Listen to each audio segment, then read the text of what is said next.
परिचय। अरे पूजा दीदी, आप यहाँ? मुझे अपने जीव विज्ञान के प्रोजेक्ट में आपकी मदद चाहिए। क्या आप मेरी मदद करेंगी? हाँ अमन, जरूर, लेकिन उसके पहले मुझे बीज मिट्टी में बोने दो। पर आप ये बीज क्यों बो रही हैं? साधारण सी बात है कि जब ये बीज मिट्टी में अंकुरित होंगे तो एक नया पौधा जन्म लेगा। ये दिलचस्प है। तो सभी पौधे बीज के कारण ही पैदा होते हैं? नहीं अमन, पौधे बहुत से तरीकों से जनन करते हैं। आपका मतलब है कि जंतुओं की तरह पादप भी जनन करते हैं? हाँ अमन। इसने तो पौधों में जनन के बारे में जानने के लिए मुझ में दिलचस्पी पैदा कर दी है। ठीक है, तो आओ मैं तुम्हें बताती हूँ कि पादप में जनन कैसे होता है। उद्देश्य। इस पाठ के अंत में आप निम्न करने में सक्षम हो जाएंगे। जनन को परिभाषित करना, एक पुष्प के विभिन्न भागों को याद करना, पादप में अलैंगिक और लैंगिक जनन को समझना, पादपों में अलैंगिक प्रजनन के विभिन्न प्रकार जैसे कायिक प्रवर्धन, मुकुलन, खंडन और बीजाणु निर्माण का वर्णन करना, एकलिंगी और उभयलिंगी पुष्प को परिभाषित करना, परागण और उसके प्रकारों को समझना, एक युग्मनज के निर्माण को समझाना, पौधों में बीज प्राकीर्णन पर चर्चा करना। जनन क्या है? जनक के द्वारा संतति उत्पन्न करना जनन कहलाता है। प्रायः सभी पादपों में जड़, तना और पत्तियां होती हैं। ये पौधे के कायिक भाग कहलाते हैं। पुष्प पादप के जनन अंग कहलाते हैं। लेकिन पादप में जनन का अध्ययन करने से पहले हम एक पुष्प के विभिन्न भागों को दोहराएंगे। पुष्प के विभिन्न भाग। पुष्प पौधे का खूबसूरत हिस्सा होता है। ये बीज के निर्माण के लिए महत्वपूर्ण हैं। अतः ये पादप के जनन अंग होते हैं। चलो उनके विभिन्न भागों के बारे में जानते हैं। पुंकेसर पौधे का नर जनन अंग होता है और स्त्री केसर पौधे का मादा जनन अंग होता है। पुंकेसर के दो भाग होते हैं, परागकोश और तंतु। परागकोश सामान्यतः पीले रंग के होते हैं और पराग धारण करते हैं। एक धागे नुमा संरचना जिसे तंतु कहते हैं, इसे अपने ऊपर धारण करती है। स्त्री केसर के तीन भाग होते हैं, वर्तिकाग्र, वर्तिका और अंडाशय। वर्तिकाग्र स्त्री केसर के शीर्ष पर एक चिपचिपी सतह होती है। परागकण इसमें चिपक जाते हैं और यहां बने रहते हैं। वर्तिका एक ट्यूब जैसी संरचना होती है जो वर्तिकाग्र को थामे रहती है और इसके निचले भाग में अंडाशय के अंदर बीजांड उपस्थित होते हैं। पंखुड़ियां और बाह्यदल पुष्प के अन्य महत्वपूर्ण भाग हैं। पंखुड़ियां पुष्प का रंगीन भाग होती हैं। बाह्यदल हरे रंग के और पुष्प के आधार पर स्थित होते हैं, जो पंखुड़ियों जैसे ही दिखाई पड़ते हैं। फूल के डंठल का वो भाग जिससे फूल के सभी भाग जुड़े होते हैं, रिसेप्टिकल यानी थैलेमस कहलाता है। जनन के प्रकार। पादपों में जनन दो प्रकार से होता है, लैंगिक जनन और अलैंगिक जनन। अलैंगिक जनन में केवल एक ही जनक शामिल होता है, जबकि लैंगिक जनन में दोनों जनक शामिल होते हैं। आइए इसका विस्तार से अध्ययन करें। कायिक प्रवर्धन। अलैंगिक जनन के विभिन्न प्रकारों में कायिक प्रवर्धन, मुकुलन, खंडन और बीजाणु निर्माण शामिल है। अब हम एक एक करके विस्तार से इनकी चर्चा करेंगे। जब किसी पादप के कायिक अंगों से नए पादपों का निर्माण होता है तो यह प्रक्रिया कायिक प्रवर्धन कहलाती है। इसमें बीजों का निर्माण नहीं होता। हम देखेंगे कि कायिक प्रवर्धन किस तरह काम करता है। तना पादप के कायिक भाग के रूप में।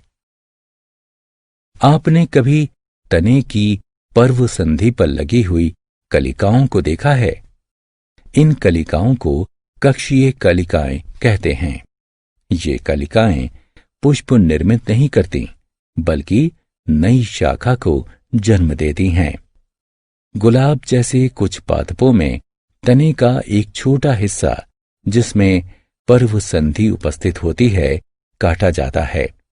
इस काटे हुए हिस्से को कलम कहते हैं।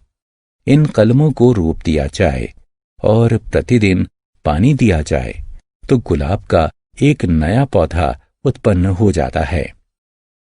इसी तरह गन्ने की कलम भी गन्ने के कायिक प्रवर्धन के लिए उपयोग में लाई जाती है।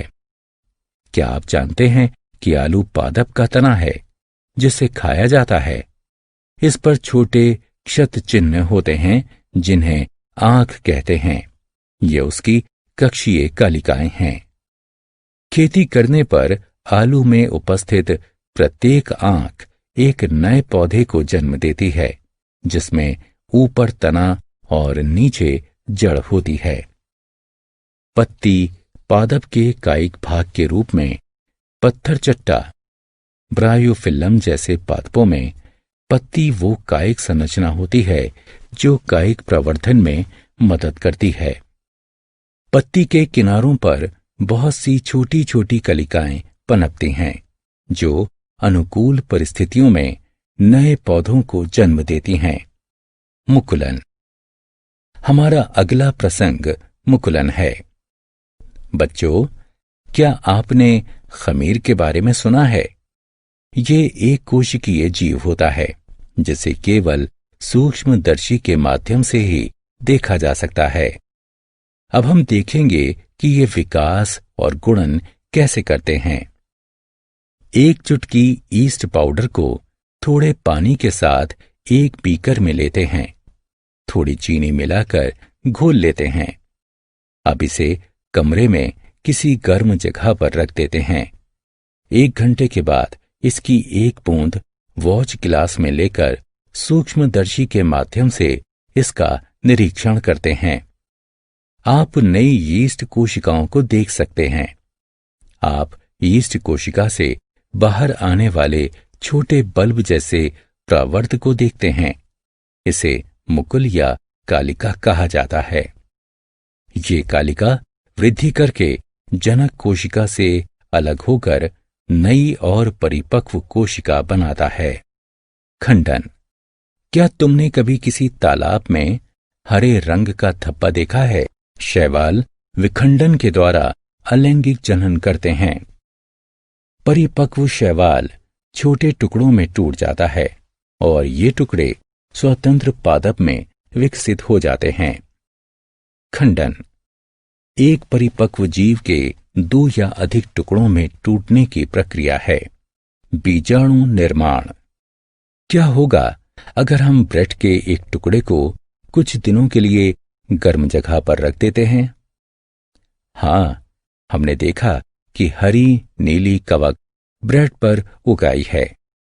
हवा में तैरते बीजाणुओं से कवक की उत्पत्ति होती है। बीजाणु बहुत हल्के होते हैं, इसलिए ये हवा में तैरते रहते हैं। अनुकूल परिस्थितियों में ये अंकुरित होकर नए जीव में विकसित हो जाते हैं। मांस और फर्ण जैसे पादप भी बीजाणुओं के द्वारा जनन करते हैं। एक लिंगी और द्विलिंगी पुष्प। मक्का, पपीता और ककड़ी के पुष्प में पुंकेसर अथवा स्त्री केसर उपस्थित होता है। इस तरह के पुष्प एक लिंगी पुष्प कहलाते हैं। वहीं दूसरी ओर गुड़हल और सरसों के पुष्प में पुंकेसर और स्त्री केसर दोनों उपस्थित होते हैं। इस तरह के पुष्प द्विलिंगी पुष्प कहलाते हैं। किसी पुष्प के परागकोश में उपस्थित परागकण नर युग्मकों को बनाते हैं। मादा युग्मक का निर्माण बीजांड के अंदर होता है। लैंगिक जनन में नर और मादा युग्मक के युग्मन से युग्मनज का निर्माण होता है। परागण। आपने मधुमक्खी को किसी पुष्प पर बैठे हुए अवश्य देखा होगा। क्या आप जानते हैं कि कीट अपने शरीर पर परागकण धारण करके दूर तक ले जाते हैं? वे परागण के कारक होते हैं। परागकणों का परागकोश से पुष्प के वर्तिकाग्र पर स्थानांतरण परागण कहलाता है।